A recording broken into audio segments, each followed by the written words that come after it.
শান্তি ওম শান্তি জয় মা মা গো এমন তুমি নৈরপতি আবাদি করলে পবিত্র সোনা মনে রে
আমি আপনার কাছে এসেছি বাবা।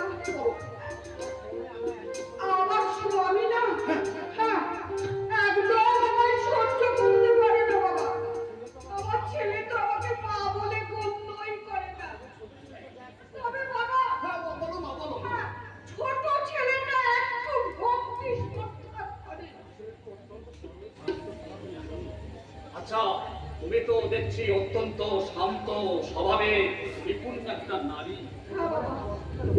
তোমার তাহলে কিসের অসুবিধা বা? আমার কষ্টকে দূর করা যায় না বাবা। আরে খাকি কেন যায় না, কেন যায় না? নিশ্চয়ই যাবে। তোমার আমি সমস্ত কষ্ট লাঘব করে দেব। তাই তো না বাবা, আপনার পরিবার কথা শুনে আমি আপনার কাছে ছুটে এলাম। বেশ করেছো তো, বেশ করেছো, বেশ বাবা। বাবা বাবা আমার বড় ছেলে কোথাকার একটা নষ্ট মেয়ে মানুষ বাড়িতে ঢুকিয়ে অশান্তি সৃষ্টি করছে। মেয়েটা নাকি আমার অর্থ সারাদিন ওর পেছনে খেতে খেতে আমার করতে হয়। আচ্ছা মা, মেয়েটা কি জন্মান্ধ? না মানে ওই আর কি মানে মেয়েটা জানেন বাবা আমার ভ্যাবি ছাড়িনি। আমার মেজো ছেলের মাথাটা চিবিয়ে চিবিয়ে খাচ্ছে। ও শুধু ব্যভিচারিণী নয়, ও চণ্ডালিনী। ও শরীর অংশে জন্ম। তাই ওকে মা বাড়ি থেকে না তাড়াতে পারলে ও সংসারে সুখ শান্তি সব বাবা তো হয় বাবা,